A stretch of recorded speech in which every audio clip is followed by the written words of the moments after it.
Hello everyone, welcome to chemistry academy. JEE main selective problem series में आपका स्वागत है। आज हम 2020 जेई मेंस के रिडॉक्स के क्वेश्चंस लेके आए हैं। तो करीब 10 क्वेश्चन हम आपके सामने रखने वाले हैं और उनको डिस्कस करने वाले हैं। यदि आप हमारे चैनल पे नए हैं और हमारे चैनल को आपने सब्सक्राइब नहीं किया है तो उसको जल्दी से सब्सक्राइब करिए, और वीडियो अगर आपको पसंद आता है तो लाइक ज़रूर करिए। तो चलिए बिना किसी समय गवाए शुरू करते हैं। पहला क्वेश्चन, ये जो पहला क्वेश्चन है इसको अगर हम पढ़ें तो लिखा है the strength of an aqueous NaOH solution is most accurately determined by titrating. Note, consider that an appropriate indicator is used. So the first option is aqueous NaOH in the volumetric flask and concentrated sulfuric acid in a conical flask. दूसरा option है an aqueous NaOH in pipette and aqueous oxalic acid in a burette. Third option is aqueous NaOH in burette and concentrated sulfuric acid in conical flask. The fourth option is aqueous NaOH in burette and aqueous oxalic acid in a conical flask. तो कई लोग सोच रहे होंगे कि ये question कहाँ से पूछा गया है। This is taken from our lab manual. Redox chapter में जो लैब मैनुअल है उससे बेस्ड ये क्वेश्चन है। तो बहुत सारे कंपाउंड्स जो हैं वो प्राइमरी स्टैंडर्ड की तरह यूज होते हैं। अगर हम सोडियम हाइड्रोक्साइड की बात करें तो सोडियम हाइड्रोक्साइड सॉलिड स्टेट में हाइग्रोस्कोपिक है। तो जब हम सोडियम हाइड्रोक्साइड सॉलिड स्टेट को वेक करके और हम उसका एक सॉल्यूशन बनाने जाएंगे तो वो जो सॉल्यूशन होगा उसका हमने जो कंसंट्रेशन निकाला होगा वो रिलायबल नहीं होगा, because sodium hydroxide is hygroscopic. और उसका दूसरा रीजन ये है कि अगर हमने NaOH का सॉल्यूशन एक बार बना दिया, उसको स्टैंडर्डाइज कर दिया, तो भी उसका concentration time to time change होता रहेगा, क्योंकि जो एटमॉस्फेरिक CO2 है वो आके NaOH से रिएक्ट करके Na2CO3 में कन्वर्ट हो जाएगी। So because of these two reasons NaOH का हम जो है स्टैंडर्डाइजेशन करते हैं। तो जब NaOH का स्टैंडर्डाइजेशन करते हैं तो हम दो तरह के केमिकल यूज करते हैं। पहला केमिकल है KHP, that is potassium hydrogen phthalate. So phthalic acid का जो है ये एक सॉल्ट है। So it is a primary standard for NaOH solution. या हम ऑक्जेलिक एसिड का सॉल्यूशन लेते हैं in order to standardize this NaOH solution. तो उसी पे बेस्ड क्वेश्चन है। यूजुअली बच्चों की ये प्रॉब्लम होती है, जनरली हम जब टाइट्रेशन करते हैं तो हम कोनिकल फ्लास्क में वो सब्सटेंस लेते हैं जिसका कंसंट्रेशन हमें पता नहीं होता है, और ब्यूरेट में हम वो लेते हैं जो नोन सॉल्यूशन है जिसका कंसंट्रेशन हमें पता है। लेकिन ऐसा हमेशा नहीं करते। तो कई बच्चे जब इस क्वेश्चन को सॉल्व कर रहे होंगे तो उनकी प्रॉब्लम यही होगी कि यहाँ जो ऑप्शन है, हालांकि ऑप्शन जो 4 ऑप्शन दे रखे हैं उसमें जो बेस्ट पॉसिबल ऑप्शन है, क्योंकि बाकी ऑप्शन हम रिजेक्ट कर सकते हैं, जैसे NaOH in volumetric flask and concentrated sulphuric acid. ये कंसंट्रेटेड सल्फ्यूरिक एसिड तो खुद ही वोलेटाइल है, तो ये प्राइमरी स्टैंडर्ड की तरह यूज नहीं होती, तो पहला ऑप्शन तो गलत हो गया। दूसरा ऑप्शन में NaOH in pipette and aqueous oxalic acid in burette, ऐसा कोई टाइट्रेशन नहीं होता है, क्योंकि एक ब्यूरेट होता है और एक कोनिकल फ्लास्क होता है। यहाँ पिपेट और ब्यूरेट की बात हो रही है, तो दूसरा ऑप्शन भी गलत हो गया। थर्ड ऑप्शन है ना aqueous NaOH in burette and concentrated sulphuric acid in conical flask. Again here we can not use sulphuric acid, तो ये थर्ड ऑप्शन गलत हो गया। Only correct option is NaOH in burette and aqueous oxalic acid in a conical flask. तो इसमें जब बच्चे solve कर रहे होंगे तो कुछ बच्चों की ये प्रॉब्लम आ रही है कि जनरली हम कोनिकल फ्लास्क में जो है वो अननोन लेते हैं और ब्यूरेट में जो है हम नोन सॉल्यूशन लेते हैं, जबकि यहाँ पे NaOH ब्यूरेट में प्रेजेंट है और कोनिकल फ्लास्क में ऑक्जेलिक एसिड है। तो ऐसा होता है। जिन बच्चों ने लैब में जाके एक्सपेरिमेंट किया होगा उनका ये डाउट नहीं होगा। केवल वो बच्चे जो केवल थ्योरी पढ़ रहे हैं, जिन्होंने प्रैक्टिकल्स को नहीं किया है, उनकी ये प्रॉब्लम है। तो इसका एक क्वेश्चन भी है लैब मैनुअल में, ये पूछा भी जाता है कि ऐसा हम क्यों कर रहे हैं कि ऑक्जेलिक एसिड को हम ब्यूरेट की जगह कोनिकल फ्लास्क में क्यों रख रहे हैं। तो जब ये टाइट्रेशन होता है तो this titration is carried out in presence of some indicator, और हम जो इंडिकेटर इस केस में यूज करते हैं वो फेनोफ्थलीन है। तो अगर हम कोनिकल फ्लास्क में ऑक्जेलिक एसिड है, उस ऑक्जेलिक एसिड के सॉल्यूशन में अगर हमने फेनोफ्थलीन ऐड किया है, तो इनिशियली जो कोनिकल फ्लास्क है, क्योंकि oxalic acid is acid, so because of that जो फेनोफ्थलीन होगा वो कलरलेस होगा। एंड ड्रॉप बाय ड्रॉप हम जब NaOH ऐड करेंगे तो फाइनली हमारा जो सॉल्यूशन है पिंक कलर में कन्वर्ट हो जाएगा। एक्सपेरिमेंट करते वक्त it is easy to observe the change in colour from colourless to pink. ठीक है, अगर हम कोनिकल फ्लास्क में NaOH ले लेते हैं और फिर हम फिनोफ्थलीन जो है कोनिकल फ्लास्क में अगर ऐड करते हैं तो पहले हमारा सॉल्यूशन पिंक कलर का होगा, बेसिक मीडियम में phenolphthalein will be pink in colour. और जब हम ऑक्जेलिक एसिड ब्यूरेट के through drop by drop add करेंगे तो फाइनली जो सॉल्यूशन होगा वो कलरलेस होगा। So when we are doing experiment it is relatively difficult in accuracy to see the change in color from pink color to colorless. It will be more easy to observe the change in color from colorless to pink, and because of that fourth option जो है वो सही है। तो आप एक बार मैं यहाँ पे आपको ये पेजेस दिखा देता हूँ जो कि बहुत ही इंपॉर्टेंट है इससे रिलेटेड। आप वीडियो को पॉज करके इनको पढ़ लेना, ठीक है। तो अभी मैंने डिस्कस किया कि NaOH के स्टैंडर्डाइजेशन के लिए दो तरह के केमिकल यूज होते हैं। एक तो है KHP, potassium hydrogen phthalate, P silent है, राइट। तो थैलिक एसिड में क्या होता है कि बेंजीन के ऊपर ऑर्थो पोजीशन पे दो COH ग्रुप होते हैं, उसी का एक सॉल्ट है, एक एसिडिक हाइड्रोजन हट के पोटेशियम लगा हुआ है, तो ये प्राइमरी स्टैंडर्ड की तरह यूज होता है। या ऑक्जेलिक एसिड प्राइमरी स्टैंडर्ड की तरह यूज होता है, राइट। तो यहाँ पे आप इसको पढ़ लो, मैंने अभी आपको समझाया है, तो आप पॉज करके आप इन पेजेस को पढ़ लो। एक्सपेरिमेंट 6.1 फ्रॉम लैब मैनुअल, तो ये पूरा एक्सपेरिमेंट दे रखा है। जिन बच्चों ने लैब में एक्सपेरिमेंट किया होगा उनकी तो ये प्रॉब्लम हो ही नहीं सकती। हाँ, लेकिन ज्यादातर जो है कोचिंग की वजह से स्कूल्स में एक्सपेरिमेंट नहीं, बच्चे स्कूल ही नहीं जाते, कोचिंग ही जाते, और कोचिंग में इतना पॉसिबल नहीं है, राइट। तो आगे बढ़ते हैं नेक्स्ट प्रॉब्लम के लिए, आप ये सारी चीजें पढ़ लेना, ठीक है। डिस्कशन क्वेश्चन में ये क्वेश्चन दे रखा है कि can one take oxalic acid solution in burette and sodium hydroxide solution in titration flask, point out the limitation of doing if any. तो अभी मैंने आपको समझा दिया है कि क्या लिमिटेशन है। Moving to the second question, a 20 ml solution containing 0.2 gram of impure H2O2 react completely with 0.316 gram of KMnO4 in acidic solution. The purity of H2O2 in percentage, the molar mass of H2O2 is given, the molar mass of KMnO4 is given। तो बड़ा simple सा question है, हमें यहाँ reaction लिखने की भी जरूरत नहीं है अगर हमारे कॉन्सेप्ट क्लियर है कि यहाँ पे H2O2 और KMnO4, KMnO4 is an oxidising agent, H2O2 को वो ऑक्सीजन गैस में कन्वर्ट कर देगा।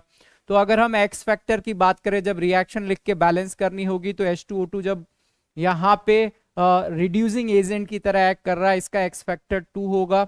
KMnO4 की अगर हम बात करें तो KMnO4 का एसिडिक मीडियम में KMnO4 is going to Mn+2, x factor will be 5। तो हम यहाँ लॉ ऑफ इक्विवेलेंस डायरेक्ट लगा सकते हैं, milli equivalence of H2O2 is equal to milli equivalents of KMnO4, KMnO4 के मिली इक्विवेलेंट्स के बराबर होगा। यहाँ पे 20 ml सॉल्यूशन दे रखा है जिसमें 0.2 ग्राम इम्प्योर H2O2 है। हालांकि क्वेश्चन में ये नहीं पूछा है कि what is the molarity of H2O2, तो मैं डायरेक्ट यहाँ मोलारिटी इनटू वॉल्यूम ना लिख के मैं सीधे लिख देता हूँ कि मिली इक्विवेलेंट्स ऑफ H2O2 क्या होंगे। अगर हमारे पास x ग्राम H2O2 है, this is the mass of H2O2 in gram, divided by molar mass of H2O2 that is 34 into x factor, ये नंबर ऑफ मोल्स हो गए, number of moles into x factor is equal to number of equivalents. मैंने यहाँ मिली equivalents लिखा है तो मैं यहाँ पे 10 टू द पावर 3 से मल्टीप्लाई कर देता हूँ। So this is milliequivalents of H2O2। Right hand side में KMnO4 का भी मास दे रखा है, so mass upon molar mass is also given 158, so this is number of moles of KMnO4 into x factor, तो ये number of equivalents हो गए। अगर आपको मिली इक्विवेलेंट्स लिखना है तो 10 टू द पावर 3 से मल्टीप्लाई कर दो। हालांकि यहाँ मैंने मिली इक्विवेलेंट्स लिखा है इसलिए 10 टू द पावर 3 का फैक्टर आ रहा, अगर इक्विवेलेंट्स लिखता तो इसकी जरूरत नहीं थी। तो ये जो है ये कैंसिल आउट हो गया। इसको हम फर्दर सिंप्लीफाई कर लेते हैं। यहां से हम लिख पाएंगे कि x की जो वैल्यू होगी दैट इज इक्वल टू, आप देखिए जरा इसको अगर मैं सिंप्लीफाई करता हूं तो this value will be 2 into 10⁻³ यहां से ये 2 और 2 कैंसिल आउट हो जाएगा।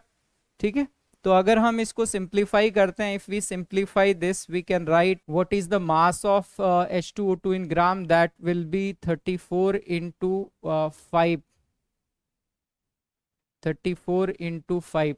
This is the mass into 10⁻³ This is the mass of H2O2 in gram. They are asking what is the percent purity.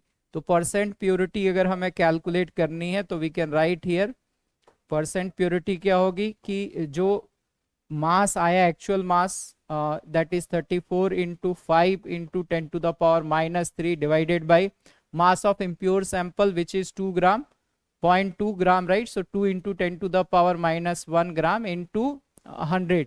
इसको अगर हम सिंप्लीफाई करें तो ये कैंसिल आउट हो जाएगा, this will be 17 times, so 17 into 5 is 85. So answer for this will be 85%. So numerical value type question है, बड़ा ही simple question है। आपको पता ही है कि H2O2 whenever it is going to act like an oxidizing agent or reducing agent, H2O2 का X factor 2 होता है। इस पर्टिकुलर क्वेश्चन में it is acting like a reducing agent, right? So H2O2 खुद ऑक्सीडाइज होगा और KMnO4 एसिडिक मीडियम में reduce होगा। Moving to the next problem. Next problem है 100 ml solution was made by adding 1.43 gram of Na2CO3.X H2O. The normality of the solution is 0.1 normal. The value of X is. तो पहली बात तो ये है कि Na2CO3 की रिएक्शन नहीं दे रखी है कि किससे रिएक्ट कर रहा है। हमें पता है कि normality will depend on x factor, x factor depends that की chemical species participating in what reaction, right? तो ये कॉमन सेंस है, नहीं दे रखा है तो हमें पता है कि ये जो Na2CO3 है that is going to react with acid. तो Na2CO3 जो है वो प्राइमरी स्टैंडर्ड होता है, इट इज यूज्ड एज और Na2CO3 की जो रिएक्शन होती है वो HCl से होती है, एसिड से रिएक्शन होती है Na2CO3 की। तो यहाँ पे एसिड बेस रिएक्शन है, it is a non redox reaction. तो ये जो सॉल्ट है इसका एक्स फैक्टर क्या लेना चाहिए? अगर कोई सॉल्ट नॉन रेडॉक्स रिएक्शन में पार्टिसिपेट करता है तो उसका जो एक्स फैक्टर होता है that is magnitude of positive charge और मैग्नीट्यूड ऑफ नेगेटिव चार्ज। तो यहाँ इसका एक्स फैक्टर 2 होगा। तो सबसे पहले हम यहाँ पे लिख लेते हैं कि हमें जो सॉल्यूशन बनाना है 100 ml है और नॉर्मेलिटी सॉल्यूशन की दे रखी है। तो यहाँ से हम ये लिख सकते हैं कि what is the equivalence of this Na2CO3 dot XH2O, so that is equal to normality into volume in litre. Normality दे रखी है यहाँ 0.1, वॉल्यूम इन लीटर इज 0.1, 100 को 1000 से डिवाइड करेंगे तो this is the number of equivalents that is 10⁻⁻²। Number of equivalents हमें अगर पता है तो we can write that what is the number of moles of Na2CO3 dot XH2O। इसके जो नंबर ऑफ मोल्स होंगे एक्स फैक्टर 2 है तो 2 से डिवाइड कर देता हूं, 10⁻⁻² divided by 2, this is number of moles. Number of moles of a substance can be written as mass of the substance in gram divided by molar mass of the substance. तो अगर हम molar mass इसका लिखते हैं तो 46 + 60 will be 106 and x times of molar mass of water is 18। Mass दे रखा है इस सब्सटेंस का, the mass of the substance is 1.43 gram. So from here अगर हम इसको सिंप्लीफाई करते हैं we can write that 106 + 18 times of x is equal to, ये 1/100 है, उधर ले जाएंगे 143, 143 इंटू 2 विल बी 286। इसको और सिंप्लीफाई करते हैं, 18 टाइम्स ऑफ x, 106 को राइट हैंड साइड में ले जाते हैं, this is 180। From there we are getting that x is equal to 10। x की वैल्यू 10 है, इसका मतलब ये है कि ये जो केमिकल है that is Na2CO3 dot 10H2O। This chemical is very famous chemical. कई बच्चों को तो पहले से ही देख के पता चल गया होगा कि they are talking about washing soda. ये वॉशिंग सोडा है Na2CO3 डॉट 10H2O और ये जो वॉशिंग सोडा है हार्डनेस ऑफ वाटर या हम इसको जो है वो washing powder में we are going to use. So there are many application of Na2CO3.10H2O. आप इसके बारे में पढ़ लो. Sodium carbonate decahydrate also known as washing soda is the most common hydrate of sodium carbonate containing 10 molecules of water of crystallization. Soda ash is dissolved in water and crystallized to get washing soda. It is one of the few metal carbonates that is soluble. So water softening में हम इसको use करते हैं, detergents में use करते हैं हम इसको, right? Na2CO3.10H2. इसके और भी बहुत सारे application है, but इस question से related this point is important. Moving to the next problem. Next problem है the volume in ml of 0.02 molar K2Cr2O7 solution required to react with 0.288 gram of ferrous oxalate in acidic medium. तो बड़ा ही simple question है.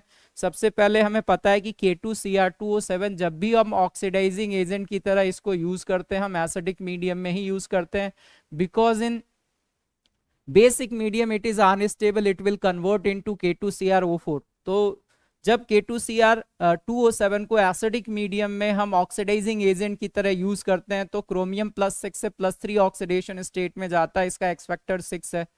दूसरा important point है ferrous oxalate. तो K2Cr2O7 जो है इसमें K2Cr2O7 यहाँ आयरन +2 को आयरन +3 में कन्वर्ट कर देगा और ऑक्सलेट आयन को कार्बन डाइऑक्साइड में कन्वर्ट कर देगा. तो कई बच्चे जो हैं वो केवल ऑक्सलेट आयन पे ही फोकस करते हैं, जबकि ये रिएक्शन बहुत कॉमन है. एनसीईआरटी में भी ये पॉइंट मेंशन्ड है. तो यहाँ पे ध्यान रखना है आपको एक्स फैक्टर. जब C2O4 2- is converted into CO2, X factor will be 2. But here iron +2 is also going to convert into iron +3. तो X factor इसका क्या होगा? 3 होगा. Now it's very simple. If you know the X factor, we can apply the law of equivalence. So we can write that the milli equivalence of K2Cr2O7 is equal to the milli equivalence of ferrous oxalate FeC2O4. हमें जो K2Cr2O7 है उसकी molarity दे रखी है 0.02. Molarity into x factor is 6. तो that is equal to normality. Normality into volume in ml is number of milli equivalents. इसको अगर हम 1000 से डिवाइड कर दें तो ये नंबर ऑफ इक्विवेलेंट्स हो गए. मैंने नंबर ऑफ इक्विवेलेंट्स इसलिए यहाँ पे लिखा क्योंकि ऑक्सलेट फेरस ऑक्सलेट का केवल मास दे रखा है, तो equivalents mass upon molar mass into x factor से हम इधर इक्विवेलेंट्स निकाल लेंगे. So we can write that the mass is 0.288 और इसका मोलर मास अगर हम कैलकुलेट करते हैं फेरस ऑक्सलेट का, सो this is coming 144 into x factor 3. तो अगर हम इसको सिंप्लीफाई करें, इस 1000 के फैक्टर को इधर ले जाएं तो ये 288 हो जाएगा. 288 divided by 144 is 2. 2 into 3 is 6. 6 and 6 will cancel out. तो इसको अगर हम सिंप्लीफाई करते हैं तो दिस इज 1/0.02. इसको सिंप्लीफाई करें 100/2 मतलब ये वैल्यू आ गई 50. तो 50 आंसर होना चाहिए. बड़ा ही सिंपल क्वेश्चन है, बट कई बच्चे जल्दी में फेरस ऑक्सलेट में वो फेरस आयन को फेरिक आयन में कन्वर्ट करना भूल सकते हैं, right? So be careful about that. Moving to the next problem. ये इस तरह की प्रॉब्लम जो है रेडॉक्स में कई बार पूछी गई है. तो 2020 है, 2021 में भी इस तरह की प्रॉब्लम है.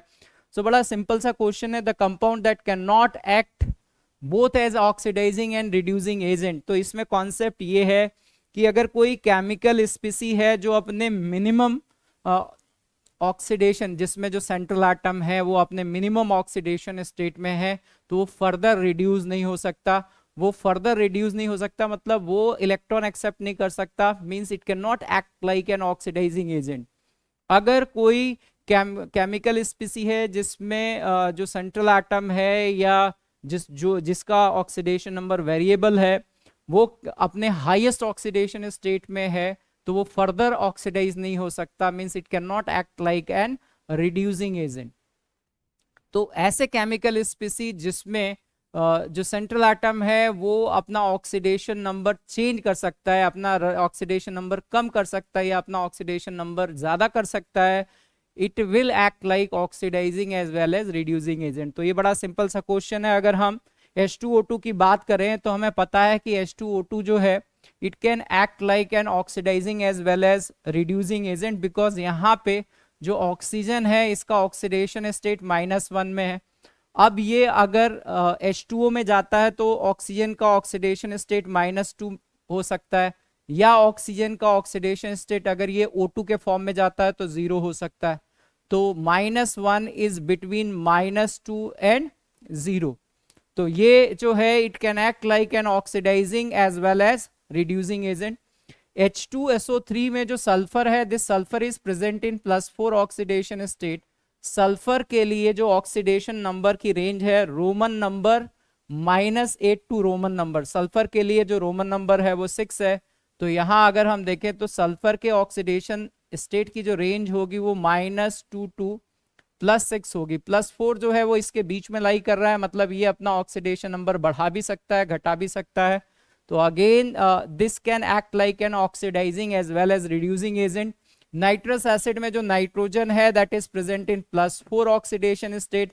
नाइट्रोजन की जो ऑक्सीडेशन स्टेट की रेंज है दैट इज -3 टू +5। सो +4 जो है वो इसके बीच में आता है, इसका मतलब ये ऑक्सीडाइज भी हो सकता है और रिड्यूस भी हो सकता है। फोर्थ ऑप्शन में जो फॉस्फोरस है वो अपने हाईएस्ट ऑक्सीडेशन स्टेट में है +5, और फॉस्फोरस के जो ऑक्सीडेशन नंबर की रेंज है that is from -3 Roman group 5 - Roman group number to Roman group number, right. So Roman group number here will be 5। So -3 to +5 ये फॉस्फोरस का ऑक्सीडेशन स्टेट है, ये अपने हाईएस्ट ऑक्सीडेशन स्टेट में है। तो ये ऑक्सीडाइजिंग एजेंट की तरह तो एक्ट कर सकता है but it can not act like a reducing agent. तो इस वजह से जो आंसर होगा वो 4 होगा। इस तरह के क्वेश्चन जो है वो मेंस में लगभग हर साल ही पूछे जाते हैं, तो वेरी कॉमन क्वेश्चन है। I don't think that you have problem in this. Moving to the next problem, oxidation number of potassium in K2O, K2O2 and KO2 respectively. हमें पता है रूल्स में कि एल्काली मेटल्स जब भी कंपाउंड के form में होते हैं +1 ऑक्सीडेशन स्टेट में होते हैं। तो यहाँ जितने भी कंपाउंड्स हैं पोटेशियम के, राइट, उसमें पोटेशियम +1 ऑक्सीडेशन स्टेट में होगा। हाँ, अगर ये क्वेश्चन पूछा होता कि ऑक्सीजन का ऑक्सीडेशन स्टेट क्या है, तो K2O के अंदर हम ये कह सकते हैं कि oxygen is present in -2 oxidation state. अगर K2O2 की बात करें तो यहाँ पे जो ऑक्सीजन है उसका ऑक्सीडेशन स्टेट पर ऑक्साइड है तो -1 होगा, और ये सुपर ऑक्साइड है, the oxidation state of oxygen here will B -1/2। तो ऑक्सीजन के बारे में ये है। कुछ पॉइंट और हैं ऑक्सीडेशन स्टेट से रिलेटेड जो एनसीईआरटी में दे रखे हैं और बहुत ही इंपॉर्टेंट है, जेईई एडवांस मेंस में उन पे क्वेश्चन बन सकते हैं। तो एक बार आप एनसीईआरटी से पढ़ लेना। यहाँ पे फ्रैक्शनल ऑक्सीडेशन नंबर की बात हो रही है, तो ये भी आपको पता ही है कि what is the difference between oxidation number and oxidation state. Oxidation state में जो है वैल्यू हमेशा इंटीग्रल होती है, वो 0 होगी, -1 होगी, +1 होगी। ऑक्सीडेशन में average of oxidation number is oxidation state is oxidation number, so oxidation number can be fractional. तो और ये भी एनसीईआरटी में मेंशन्ड है कि ऑफन, मतलब ज्यादातर हम इस बात का ध्यान नहीं रखते कि हम ऑक्सीडेशन नंबर या ऑक्सीडेशन स्टेट एग्जैक्टली कहें। हम कई बार ऑक्सीडेशन स्टेट की जगह ऑक्सीडेशन नंबर कह लेते हैं, और ये हमें पता होना चाहिए, राइट। तो अभी ये 3 केमिकल स्पीसी हैं। एक तो है Br3O8, यहाँ पे आप देख सकते हो। इससे एक क्वेश्चन ये बन सकता है कि Br3O8 का अगर आपको स्ट्रक्चर पता है, Br3O8 ऑड इलेक्ट्रॉन मॉलिक्यूल है, तो ये पैरामैग्नेटिक होगा क्योंकि ब्रोमीन के 3 एटम है और ब्रोमीन का एटॉमिक नंबर जो है वो ऑड है। तो ऑड को 3 से मल्टीप्लाई करोगे तो ऑड ही आएगा, इवन को आप किसी से भी मल्टीप्लाई करोगे तो इवन ही रहेगा, राइट। तो ये Br3O8 में जो है वो ऑड इलेक्ट्रॉन्स है, तो ये सब्सटेंस पैरामैग्नेटिक है। एक सवाल तो ये बन सकता है। दूसरा, इसके स्ट्रक्चर पे बेस्ड क्वेश्चन पूछे जा सकते हैं।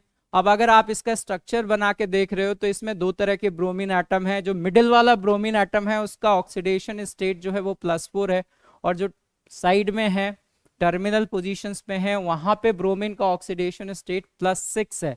तो एक क्वेश्चन ये बन सकता है कि what is the difference in the oxidation number of 2 type of bromine atom. तो एक +6 में है और दूसरा +4 में है और डिफरेंस का मतलब हमेशा पॉजिटिव, तो आंसर होना चाहिए 2, क्योंकि जेई एडवांस में टेट्राथायोनेट आयन से ऑलरेडी ये क्वेश्चन पूछा जा चुका है। क्योंकि अगर हम एवरेज ऑक्सीडेशन नंबर की बात करें तो 2.5 आएगा सल्फर के लिए।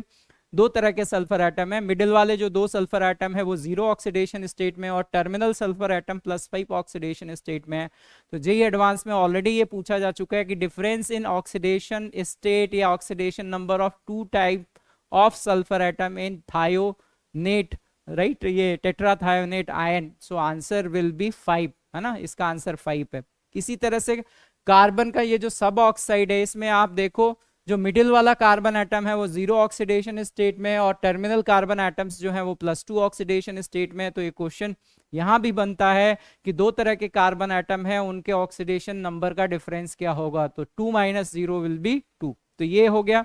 इसके अलावा यहाँ पे आप देखो तो ये मिक्सचर ऑफ ऑक्साइड्स दे रखे हैं, जैसे Fe3O4 में ये पूछा जा सकता है कि ये किसका मिक्सचर है। Fe3O4 is a mixture of Fe2O3 and FeO। अगर आप FeO का 1 मोल और Fe2O3 का 1 मोल इन दोनों को कंबाइन कर दो तो यहाँ पे 1 मोल और 2 मोल 3 मोल हो गए आयरन के, और ऑक्सीजन एटम के 4 मोल हो गए। तो हम ये इस तरह से लिख सकते हैं। इसी तरह से अगर हम Mn3O4 की बात करें, Mn3O4 this is very important, इसमें 2 मोल MnO के होंगे और एक जो मोल होगा वो MnO2 का होगा। तो अगर हम इनको फिर कंबाइन करें तो we can write that this is Mn3O4। और इसी तरह से Pb3O4, Pb3O4 is a mixture of PbO and PbO2, right, ये भी सिमिलर टाइप का है, इसमें 2:1 मोलर रेशियो है, and from there we can write that this is Pb3O4। तो इस पे कई तरह के क्वेश्चंस बनते हैं, आप एक बार एनसीईआरटी से इसको स्टडी कर लें। Moving to the next point, ये जो पॉइंट है ये मैंने एग्जाम्पलर से लिया हुआ है, और मैं क्योंकि टाइम की लिमिटेशन है, दोबारा फिर रिडॉक्स आएगा तो कुछ मैं और इंपॉर्टेंट क्वेश्चंस लूंगा। तो आज मैं 2 क्वेश्चन डिस्कस कर रहा हूं, these questions are very important. Thiosulphate react differently with iodine and bromine in the reactions given below. Thiosulphate ion जब आयोडीन से रिएक्ट करता है, ये तो हमें पता ही है, आयोडो फॉर्म में ये रिएक्शन हम यूज करते हैं। Iodine is converted into iodide ion, और जो थायोसल्फेट आयन है that is converted into tetrathionate ion. So this is very famous reaction, सबको पता है।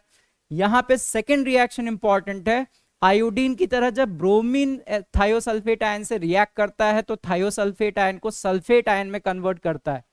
So here the oxidation number of sulphur in the product are different. Tetrathionate में sulphur +5 और 0 में है, एवरेज नंबर 2.5 है। यहाँ पे सल्फर जो है वो +6 ऑक्सीडेशन स्टेट में है। तो ये पूछा जा रहा है कि विच of the following statement justify the above dual behaviour of thiosulphate ion. Thiosulphate ion iodine से रिएक्ट कर रहा है तो डिफरेंट प्रोडक्ट फॉर्म कर रहा है, और ब्रोमीन से रिएक्ट कर रहा है तो डिफरेंट। तो एक्सप्लेनेशन क्या है? The first option is bromine is a stronger oxidant than iodine. ये पहला ऑप्शन करेक्ट ऑप्शन है। क्यों है? अगर आप हेलोजेंस की बात कर लो, जैसे अगर मैं ये कहता हूं कि फ्लोरीन जो है it is an oxidising agent, chlorine is an oxidising agent, bromine is an oxidising agent and iodine is an, ये सारे जो हेलोजेंस हैं they are oxidising agent, but fluorine is the best oxidising agent, क्योंकि fluorine जब भी किसी से react करता है तो फ्लोरीन विल कन्वर्टेड इनटू -1। तो जैसे जैसे हम डाउन द ग्रुप आते हैं ऑक्सीडाइजिंग पावर कम होती है। तो ब्रोमीन और आयोडीन में bromine is a better oxidising agent than iodine, and because of that thiosulphate ion bromine से जब रिएक्ट कर रहा है तो वो सल्फेट आयन में कन्वर्ट हो रहा है, क्योंकि सल्फेट आयन में sulphur is present in +6 oxidation state. तो आपको ये दिख ही रहा है कि पहला ऑप्शन सही है। Bromine is a weaker oxidant than iodine, ये बिल्कुल गलत है, क्योंकि अगर आप एनसीईआरटी का डेटा देखो तो ये वैल्यू है the reduction potential, standard reduction potential of fluorine to F- is 2.87, chlorine to Cl- is 1.36 volt, bromine to Br- is 1.09 volt, I2 to I- is 0.54 volt। तो डाउन द ग्रुप हेलोजेंस के case में जो oxidising power है वो decrease करती है, और इस वजह से ये फर्स्ट ऑप्शन सही है। थर्ड और फोर्थ ऑप्शन को देखो, thiosulphate undergoes oxidation by bromine and reduction by iodine, नहीं, दोनों में ही थायोसल्फेट आयन जो है वो ऑक्सीडाइज हो रहा है। Bromine undergoes oxidation and iodine undergoes reduction. देखिए अगर हम ब्रोमीन की बात करें और आयोडीन की बात करें तो दोनों ही रिड्यूस हो रहे हैं। थायोसल्फेट दोनों ही रिएक्शन में ऑक्सीडाइज हो रहा है और आयोडीन और ब्रोमीन दोनों ही रिएक्शंस में रिड्यूस हो रहे हैं, इसलिए ये फोर्थ ऑप्शन भी गलत है। The right answer is the first option. तो ये मेंशन है एनसीईआरटी में, कई बार तो ये रिएक्शन ही पूछ लेते हैं और ज्यादातर लोग जो है वो टेट्राथायोनाइट लिख के आ जाते हैं, क्योंकि थायोसल्फेट और आयोडीन रिएक्शन बहुत कॉमन रिएक्शन है, तो आपको ध्यान रखना है। This is mention in NCERT, very important for our mains exam. Second question, this is also very important, very common question. कई बार ये पूछा जाता है कि KClO3 वाली ये जो डिकम्पोजिशन रिएक्शन है, इसमें हम कौन सा कैटलिस्ट यूज करते हैं। We are going to use a catalyst, MnO2 की प्रेजेंस में ये रिएक्शन होती है, और रिएक्शन से पहले जो MnO2 होता है वो क्रिस्टलाइन फॉर्म में होता है, और रिएक्शन के बाद में वो पाउडर्ड फॉर्म में कन्वर्ट हो जाता है। तो ये भी कहा जाता है कि कैटलिस्ट का जो फिजिकल स्टेट है वो during a chemical reaction can change from crystalline form to powder, लेकिन केमिकली जो है कैटलिस्ट ओवरऑल रिएक्शन में कंज्यूम नहीं होगा। So that is also an important point. इस क्वेश्चन में पूछा जा रहा है, मोर देन वन करेक्ट है, which of the following statements is are not true, कौन सी स्टेटमेंट नहीं गलत है about the following decomposition reaction. ये डिकम्पोजिशन रिएक्शन दे रखी है, इसमें पूछा जा रहा है, पहला ऑप्शन है potassium is undergoing oxidation. Potassium यहां भी कंपाउंड के फॉर्म में है और यहां भी कंपाउंड के फॉर्म में। पोटेशियम जब भी कंपाउंड में होगा वो हमेशा फिक्स ऑक्सीडेशन स्टेट में होगा, तो पोटेशियम का ऑक्सीडेशन नहीं हो रहा है, तो ये स्टेटमेंट फॉल्स है। They are asking about false statement, तो ये ऑप्शन सही होगा। Chlorine is undergoing oxidation, chlorine इसमें +5 ऑक्सीडेशन स्टेट में है और यहाँ पे क्लोरीन जो है वो -1 ऑक्सीडेशन स्टेट में है, तो क्लोरीन का तो रिडक्शन हो रहा है, तो ये स्टेटमेंट भी फॉल्स है। Oxygen is reduce, oxygen here is present in -2 oxidation state और यहाँ पे ऑक्सीजन 0 ऑक्सीडेशन स्टेट में है, तो ऑक्सीजन का तो ऑक्सीडेशन हो रहा है, तो ये स्टेटमेंट भी गलत हो गई।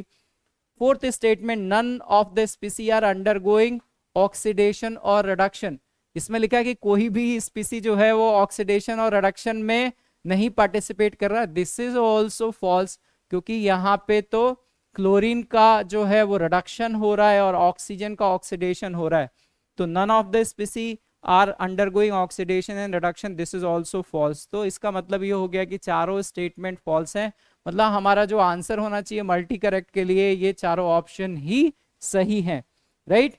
तो मैं उम्मीद करता हूं कि आपको ये 2020 जेईई मेंस के क्वेश्चन पसंद आए हैं। अगर आप हमारे चैनल पे नए हो, हमारे चैनल को आपने सब्सक्राइब नहीं किया है तो तुरंत सब्सक्राइब करिए, और अभी तक आप बने हुए हैं मतलब आपको वीडियो पसंद आया है, प्लीज़ लाइक करते हुए जाइए। So thank you very much, फिर मिलते हैं नए एपिसोड में नई प्रॉब्लम्स के साथ। Bye bye.